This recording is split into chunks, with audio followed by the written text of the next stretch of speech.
Waalaikumsalam warahmatullahi wabarakatuh. Alhamdulillah. Gimana kabarnya nih? Nah, jadi insya Allah malam ini kita dosen dari Universitas Lambung Mangkurat. Ibu Raudah, kita insya Allah di live Instagram diskusi publik sama dosen Unlam ya. Jadi sambil nunggu beliau datang, kita ya ngomongin tentang politik nih sudah datang. Kita coba undang ya. Eh, ngebahas tulisan beliau lah gitu. Kita sambil minjang-minjang. Mudah-mudahan koneksinya mendukung. Assalamualaikum, bro. Ya, Gimana? Waalaikumsalam warahmatullahi wabarakatuh. Gimana kabarnya nih? Ya, Alhamdulillah, baik. Jadi ini sementara penyimak kita ada dari mahasiswa ya. Dosen juga ada nih, dosen dari Setiamuntai. Penyimak kita. Oh ya, halo. Ini bagi yang baru gabung, ini Fatur Rahman ya nama beliau. Beliau adalah dosen dari Universitas Lambung Mangkurat, Banjarmasin, dan sudah nulis buku juga. Judulnya kalau nggak salah apa, bro? Pemilu Kardus ya kalau nggak salah judul bukunya. Ya, Pemilu Kardus, idealisme yang terungkap ya. Nah, nanti saya belum baca sih soalnya bukunya. Nanti mungkin bisa dikirim ya ke via ini, Iya, via NT atau apa gitu ya. Biar kita bisa sambil sharing, sambil bagi-bagi ilmu. Oke, udah oke, makan? siap. Udah makan? Udah makan malam belum? Halo? Gimana? Ya, Kedengaran kira-kira? Sudah makan? Makan malam? sudah makan. Tapi suaranya ini putus-putus deh. Oh, mungkin ini koneksi masih belum mendukung sebenarnya sih. Tapi mudah-mudahan Hmm, kalau nggak ketangkep, ya kita coba ulang ya.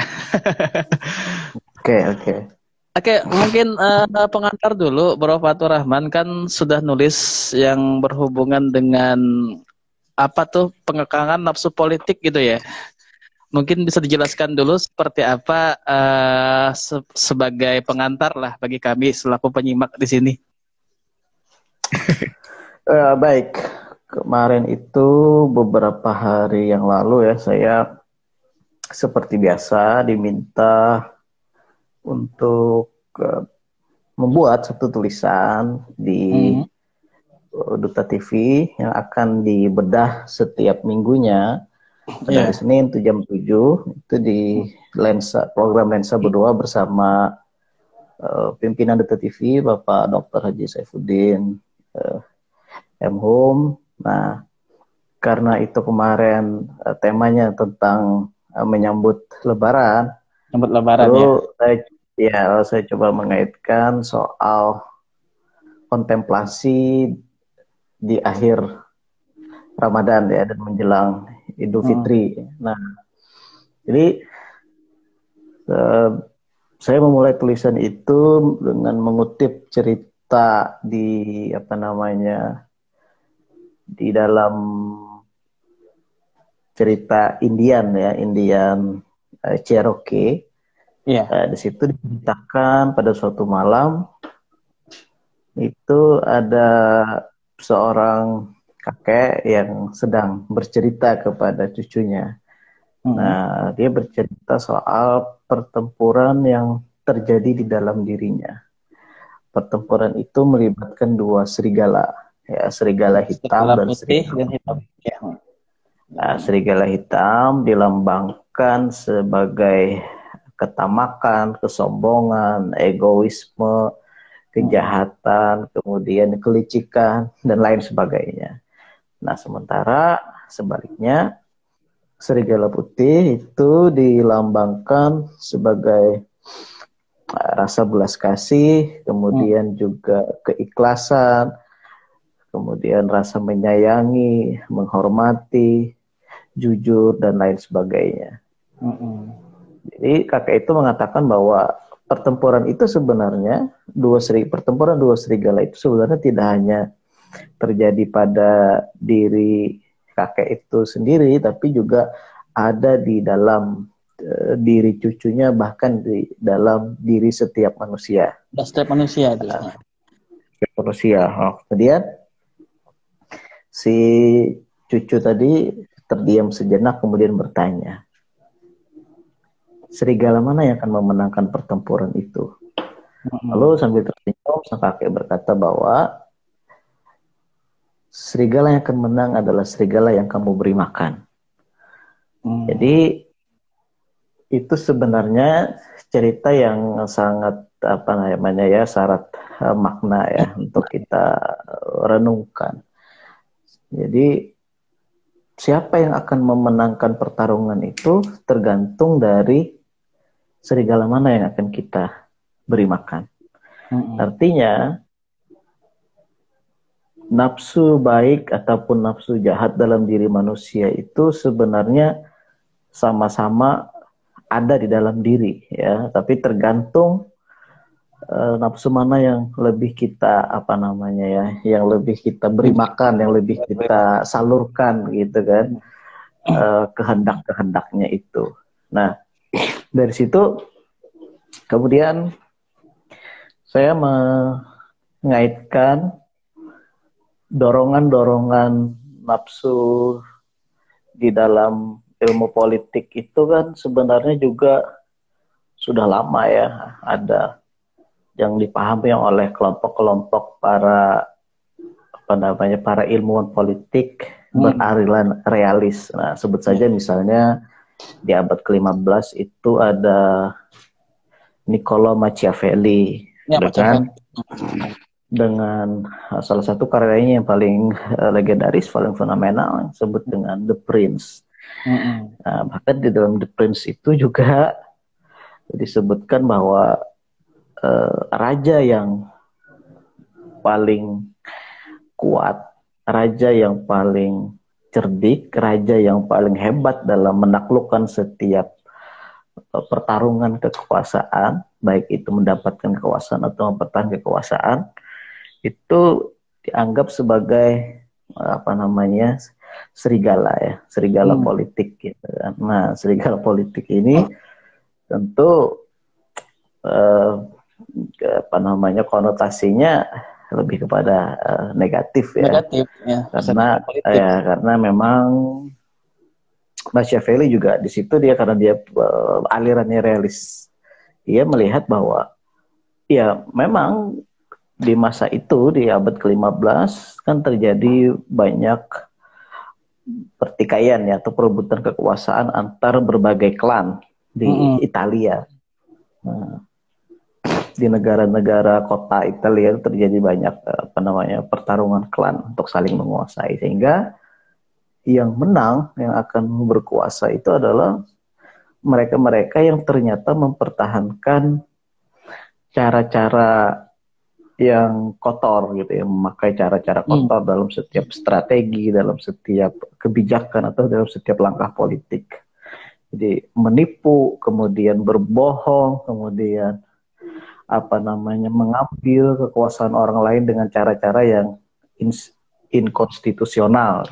Nah, jadi cara-cara seperti itulah yang dianggap paling efektif untuk mendapatkan kekuasaan atau mempertahankan kekuasaan. Nah, ternyata karya-karya itu dipakai oleh banyak tokoh-tokoh besar dunia. Sebut saja sebut saja misalnya Adolf Hitler, kemudian Joseph Stalin, lain-lain juga. Jadi memang itu menjadi sebuah panduan praktis sebenarnya bagi penguasa yang menginginkan kekuasaan dengan dengan cara-cara yang immoral. Nah, senada dengan apa yang disampaikan oleh Machiavelli, pakar politik dan hukum internasional itu Hans J. Morgenthau, dia juga menjelaskan di dalam tulisannya, ada tulisannya yang bagus, ada cerita soal politik dan moral. Di tulisan itu judulnya adalah Politic of Evil.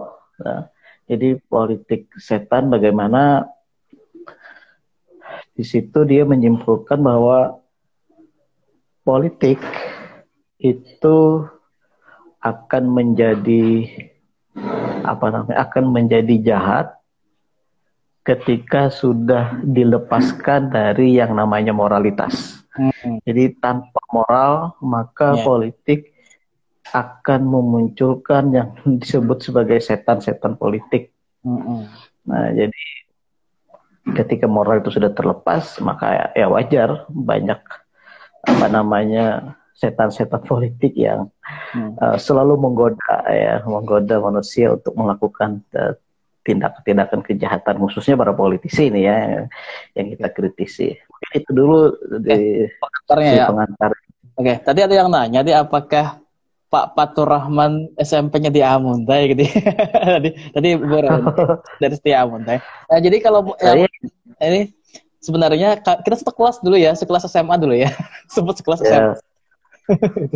SMP-nya di Amuntai, SMA-nya juga di Amuntai, dan KP satu kelas dulu sama Bang Fatur. Betul. Kita ambil penjelasan tadi, memang kalau bahasa Qur'annya yaitu fa'alhamaha fujuraha wa taqwaha. Jadi setiap manusia itu ada dua potensi kebaikan dan potensi keburukan. Tadi ada serigala hitam dan serigala putih yang selalu bertarung. Ya, kira-kira siapa yang kita beri makan? Tapi sebenarnya sebagai manusia kita punya penengah. Apa itu? Itu akal pikiran yang bisa memilih apakah kita akan memberi makan yang baik tadi atau kita akan memberi makan yang buruk tadi. Tapi menariknya adalah dari penjelasan tadi, kan Bung Fatur kan menjelaskan dari segi istilah tadi, kemudian dari segi pentingnya moralitas yang dihubungkan dengan politik, ya. Dan memang kata Aristoteles, human is a political animal. Manusia seperti binatang yang berpolitik. Tapi kalau kita pertajam fenomena ini, terkadang seakan-akan anggapan bahwa politik itu kotor semakin berkembang. Nah, kira-kira menurut Bung Fatur, kenapa sampai ada istilah politik itu kotor gitu? Salahnya di mana gitu? Ya, memang politik itu kotor ketika tidak ada moral di dalamnya. Jadi politik itu adalah lumpur yang jahat ketika moral sudah tidak bisa lagi membersihkan jiwa-jiwa para politisi itu. Nah, artinya gini ya, memang istilahnya tuh kita tidak memisahkan antara ilmu politik dengan kelakuan politik. Ya kan ada ilmu politik, ada kelakuan politik. Sementara kan banyak masyarakat awam yang mungkin secara awam lebih condong melihat bahwa inilah kelakuan-kelakuan politik secara negatif, dan memang kalau hal negatif selalu viral kan daripada yang positif. Inilah yang terkadang menurut pendapat saya pribadi yang mengkultuskan atau mungkin menajamkan bahwa politik itu menjadi politik yang kotor. Oke, Bu Rauda, kalau mau ikutan juga boleh ya, silakan ya. Nah, kalau menurut Bung Fatur kira-kira gini ya, kan terkadang ada orang baik. Anggaplah kita orang jujur ya, orang yang berpendidikan tinggi, cerdas, pintar. Tapi ketika dia masuk ke politik, sifatnya akan berubah. Yang dulunya jujur mungkin dia akan terpengaruh sebagainya. Nah, kira-kira menurut Bung Fatur ini penyebabnya kenapa ya kira-kira ya sama-sama seperti itu ya? Ya, memang tadi ya sudah disinggung dari di awal oleh Bung Irza soal kekeliruan ya masyarakat awam memandang politik, bahwa memang berbeda antara ilmu politik dengan kelakuan politik. Atau apa yang dilakukan oleh para politisi kita saat ini. Jadi ada semacam generalisir ya dari masyarakat, dan itu ya wajar karena mereka melihat apa yang mereka saksikan setiap hari, apa yang mereka temukan setiap hari, sehingga lalu muncul yang namanya peyorasi ya, penyempitan makna tentang politik itu sendiri. Padahal secara hakikat ya, politik itu kan memang bertujuan untuk mengurusi orang banyak, menciptakan kesejahteraan dan mendistribusikan keadilan. Jadi tanpa acuan itu tentu orang akan bertindak ke semena-mena, apalagi sudah terlepas dari yang namanya ikatan moral tadi. Nah, terkait dengan pertanyaan Iza yang berikutnya, tadi tentang apa namanya, orang yang cerdas, soal jujur gitu kan, tapi ketika dia masuk ke politik malah terpengaruh gitu. Kira-kira gimana nih kelasnya ini? ya memang di dalam politik modern kita mau tidak mau, suka tidak suka, memang kita masuk ke dalam yang namanya sistem, ya, sistem politik. Nah, sistem politik ini kan juga yang namanya sistem itu satu kesatuan, ya, yang terdiri dari banyak bagian atau banyak subsistem di dalamnya. Nah, ketika orang berpikir bahwa mereka akan mampu mengubah sistem dengan masuk ke dalam sistem, dan ternyata setelah masuk ke dalam sistem mereka malah terbawa arus oleh sistem tersebut. Memang yang namanya politik tidak bisa diurus seorang diri. Jadi harus dilakukan oleh banyak orang. Nah, apabila banyak orang ini mayoritasnya itu buruk, maka akan sangat sulit keluar dari perangkap lingkungan juga yang buruk.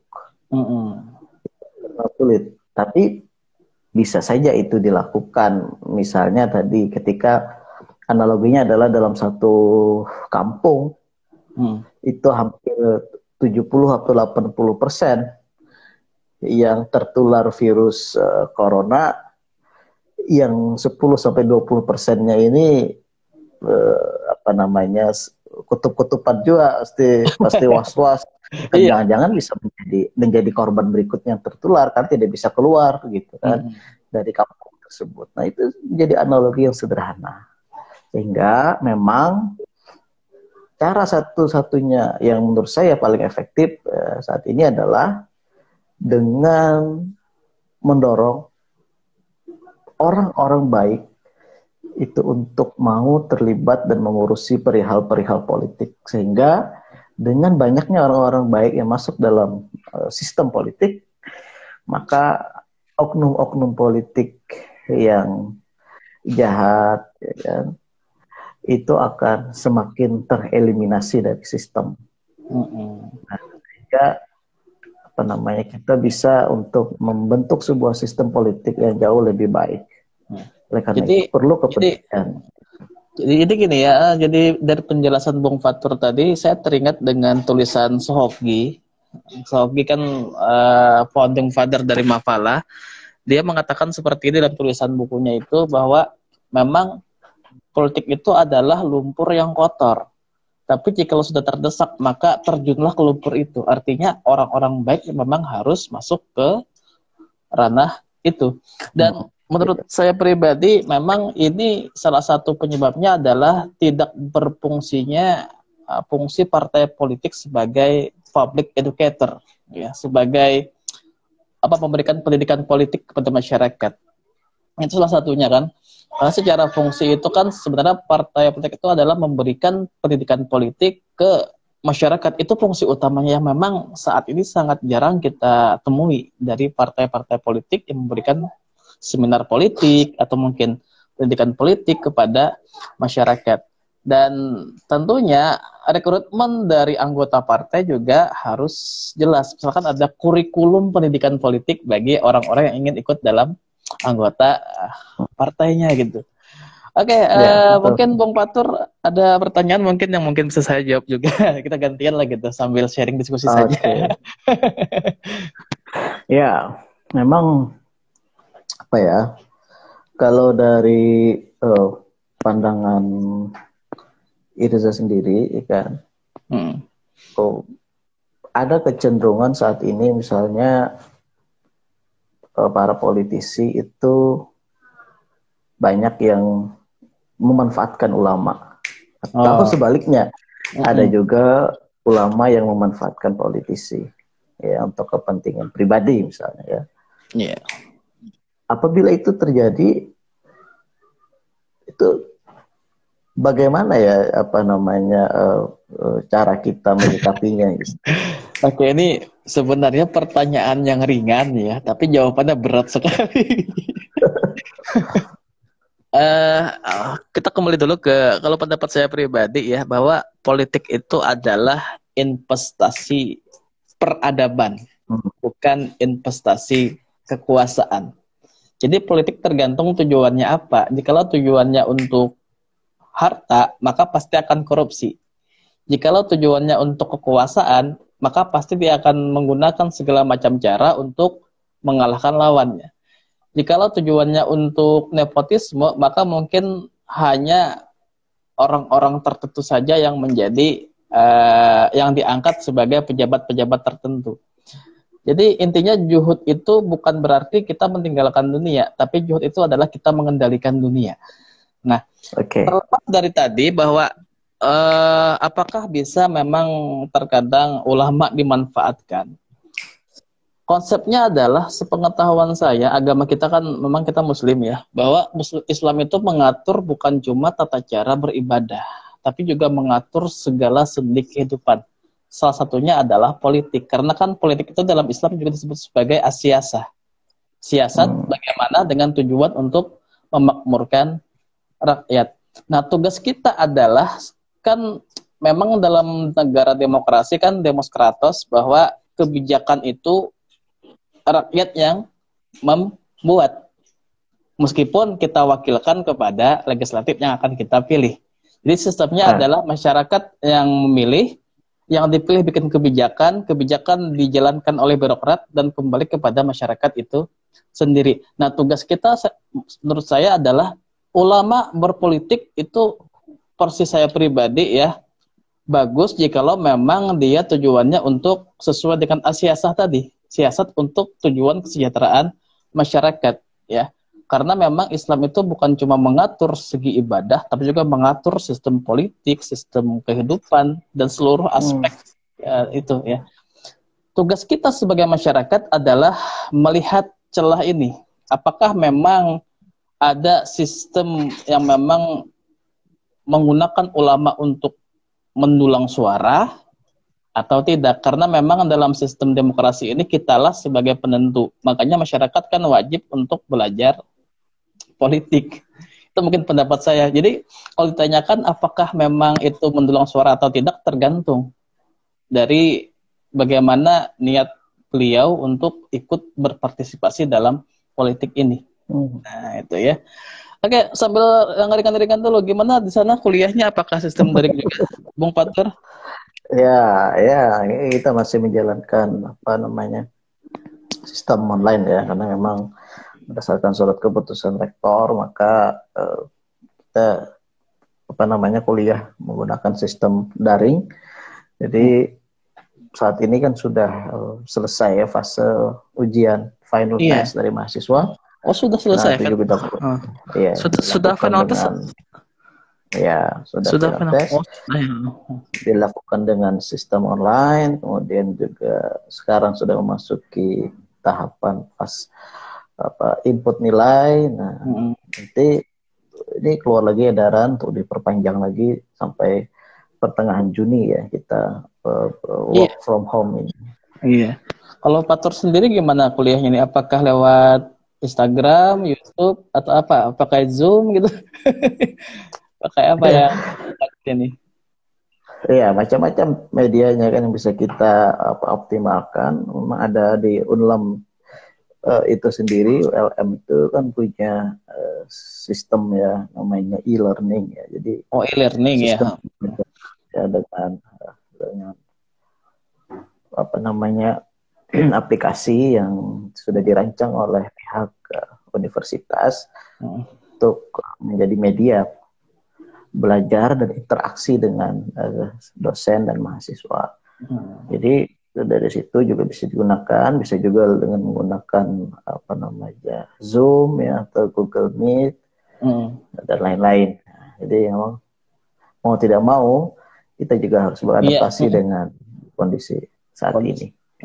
Karena memang mau tidak mau kita juga harus belajar kan tentang teknis digitalisasi seperti apa kan, biar tidak ketemu juga kan, kita kan Karena rata-rata mahasiswa kita ini kan generasi milenial gitu. Kita harus Ya, memperbaikkan diri. Oke, mungkin bisa saya ya, ulik-ulik dulu kan Bung Fatur kan nulis buku yang apa Pemilu Kardus kalau nggak salah judulnya ya. Judulnya apa? ya, ya. Nah, bisa dijelaskan dulu idenya tuh dari mana sampai-sampai bisa nulis buku itu gitu. Ya, idenya itu ya, sederhana ya. Misalnya diskusi-diskusi dengan rekan ya, dengan apa namanya eh, tentang pemilu ya, itu refleksi pemilu di 2019.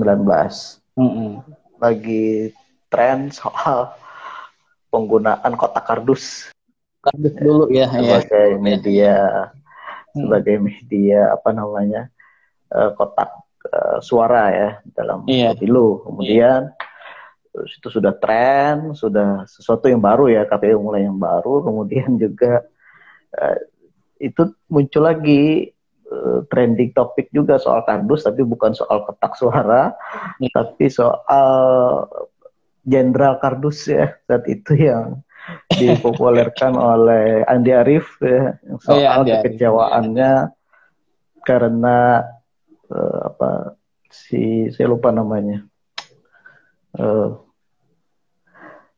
si siapa putra SBY yang pertama Itu Agus Harimurti Yudhoyono yang AHY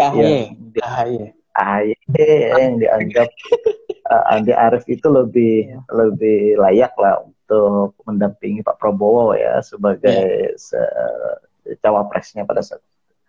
Jadi tren lagi soal yang namanya jenderal kardus. Sudah 2 kali trending nih. Kemudian di dunia media sosial juga itu kan di Twitter ya. Di media sosial juga muncul entah dari mana datangnya, ada juga lagu yang diambil dari lagu anak-anak. Jadi ini kan oleh anak-anak saat itu ya. Seingat saya anak-anak sih ya. Yang judulnya Lelaki Kardus. Ya. Lelaki Kardus. Jadi ya, kalau pernah dengar ya saat itu kan juga viral karena lagu itu tentang bercerita tentang sumpah serapah sebenarnya dari seorang anak yang kecewa terhadap ayahnya yang nikah lagi. Mungkin kira-kira seperti itu. Jadi ini, apa ya? Isi bukunya itu lebih condong kepada kumpulan artikel gitu atau memang hasil jurnal atau seperti apa gitu isi bukunya itu? Oke. Jadi buku itu tadi mengambil momentum soal kardus yang jadi tren. Lalu sebenarnya kalau kita refleksikan ke dalam pemilu ya, kita melihat bahwa ternyata nilai-nilai filosofis dari kardus itu sebenarnya bisa dibuat menjadi standar baru, pendekatan baru untuk mengevaluasi jalannya pemilu, khususnya pemilu 2019 yang lalu. Nah, misalnya nilai-nilai filosofis dari pemilu kardus itu pertama ya, itu tentang kardus itu kan mudah ditemukan. Ya. Hampir kita dimanapun pasti pernah. Atau saat itu pun di rumah pasti banyak memiliki kardus-kardus. Entah itu kardus mie instan, kemudian kardus belanjaan online, dan lain sebagainya ya. Jadi kemudahan itulah yang sebenarnya juga menjadi renungan kita dalam melihat apa namanya pemilu 2019 lalu. Jadi mudah ditemu, kenali mudah. Nah, kemudian ada lagi soal pemilu kardus itu kan juga bahan yang sangat murah ya, sangat terjangkau. Ya kan? Sebagai bahan kita untuk menyimpan barang-barang di rumah, misalnya menjadi tempat menyimpan mainan anak kecil, kemudian juga ada yang apa namanya untuk menyimpan barang-barang sebagai bungkus lah ya kan istilahnya. Nah dari situ juga kita bisa menjadikan itu sebagai barometer Iya. dalam melihat pemilu 2019. Jadi selain dia mudah ditemui, kemudian murah, kemudian juga ada lagi nilai plus dari kardus adalah dia fungsional. Jadi Kumpulan kardus, artikel bukan juga ya, semacam cerita fiksi gitu ya mungkin ya. Cerita fiksi yang dikaitkan dengan keadaan pemilu 2019 kemarin mungkin gitu ya. ya sebenarnya itu salah satu bentuk evaluasi ya, evaluasi soal pemilu Evaluasi. 2019 dengan menggunakan pendekatan kardus ya, untuk melihat sebagai indikator. Iya. Gitu. Jadi gimana bro, bisa ke Amuntai nggak? Sempat ke Amuntai kemarin? Mudik atau pulang kampung kemarin? Ya belum bisa ini ke Muntai karena masih berlaku PSBB ya. PSBB ya. Kita di di Banjarmasin, kemudian juga di Baritokuala di Kabupaten Banjar juga sudah melakukan PSBB, kemudian juga di Amuntai juga tampaknya sudah saya dengar informasinya juga penjagaan di perbatasan. Ada beberapa. Juga mulai dilakukan oleh pemerintah daerah. Ada checkpointnya juga kan. Kalau di Amuntai kalau nggak salah info itu di daerah Tapus itu. Kalau sama di daerah Tabur gitu ada checkpointnya untuk PSBB. Ya. Jadi udah nggak ada ke Amuntai selama ini ya. Terakhir ke Amuntai kapan? Terakhir itu ada terakhir itu menjelang Ramadan itu sempat ya pulang. Iya, jenguk orang tua sebentar. Iya. Kemudian balik lagi ke Banjarmasin. Jadi di tengah kondisi seperti ini memang tidak memungkinkan untuk pulang kampung. Untuk mudik ya, untuk mudik karena juga edaran dari pemerintah juga dianjurkan untuk tidak mudik ya. Jadi ya kita mengikut sajalah. Iya. Di ULM ngambil mata kuliah apa nih, ngampu mata kuliah apa di ULM? Atau kira-kira di ULM? Suaranya kurang jelas. Oh ya, di ULM tuh ngampu mata kuliah apa, Bung Batur? Ngajar apa? Banyak ya. Mata kuliah Pancasila, kewarganegaraan, kemudian filsafat politik, pengantar ilmu politik, apalagi ya, antropologi politik, kemudian komunikasi politik, lumayan lah. Ada seingat saya itu ya. Kalau untuk semester ini pengantar ilmu politik, antropologi politik, kemudian pemerintahan pusat juga nasional, juga mengasuh mata kuliah itu. Lebih condong ke politik ya karena memang sesuai dengan jurusan S2-nya ya. Ya, jurusan dan passionnya juga kan senang politik. Oke, ada rencana lanjut S3? Ya, pastilah karena memang setiap dosen kan sekarang juga diharuskan ya untuk menyelesaikan studi doktor. Jadi memang juga saya masih melakukan banyak persiapan kemudian pengembangan diri. Ya, mudah-mudahan bisa lah. Amin. Studi lanjut ya, seperti Reza kan sekarang alhamdulillah dalam proses lanjut dokter, ya mudah-mudahan bisa bermanfaat, memberikan banyak manfaat atas ilmu yang didapat di dalam pendidikan. Amin. Jadi kita juga kemarin lebih condong pakai Google Meeting untuk kuliah di Surabaya, kan nggak mungkin ke Surabaya kan. Kemarin para proposal disertasi lebih pakai Zoom aja kemarin.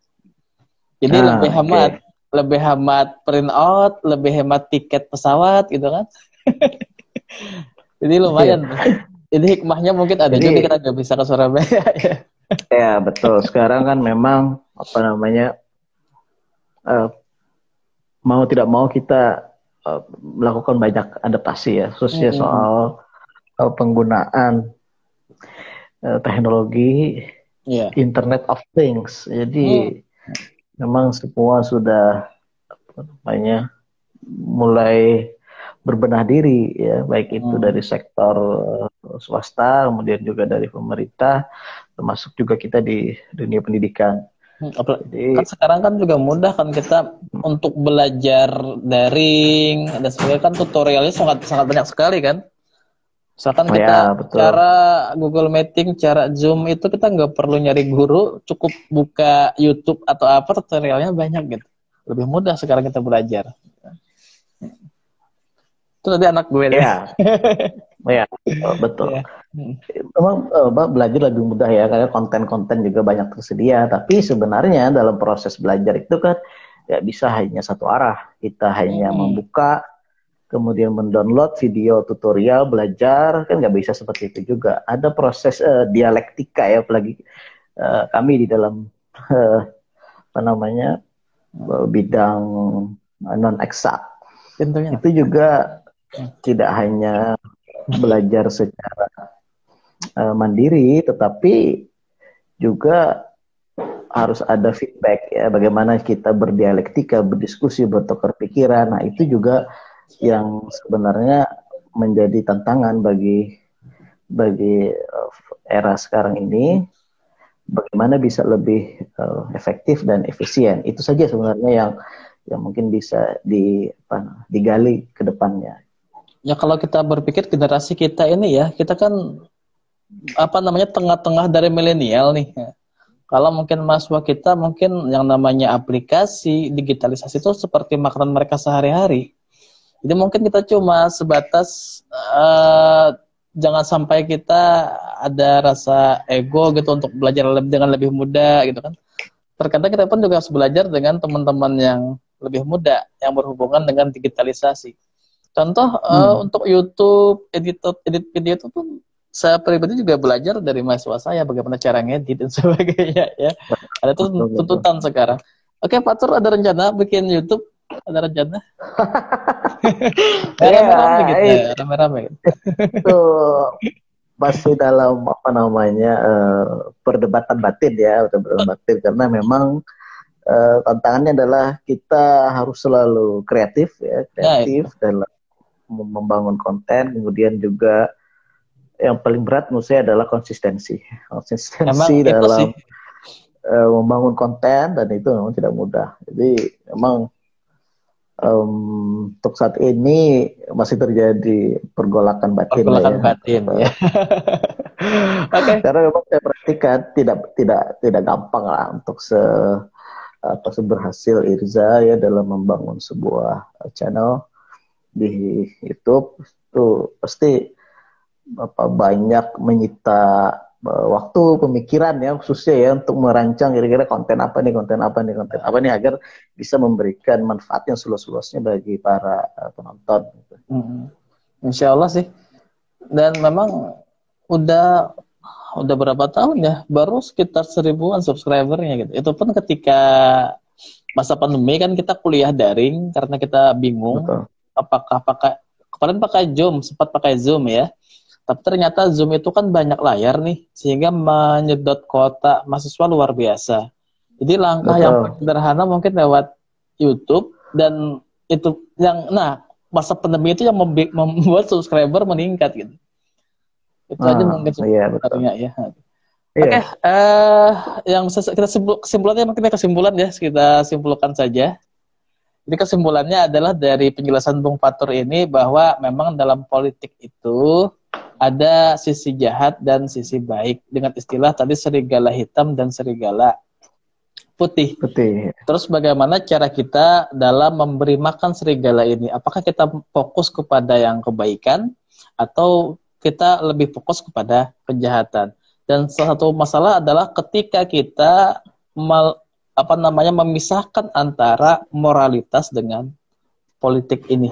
Nah, itu mungkin kesimpulannya ya. Pak Tur, boleh kalau ini mungkin kalau berhasil terekam boleh saya upload ke YouTube ya? Boleh ya? Ya, silakan. Oke. Nanti judulnya apa ya judulnya?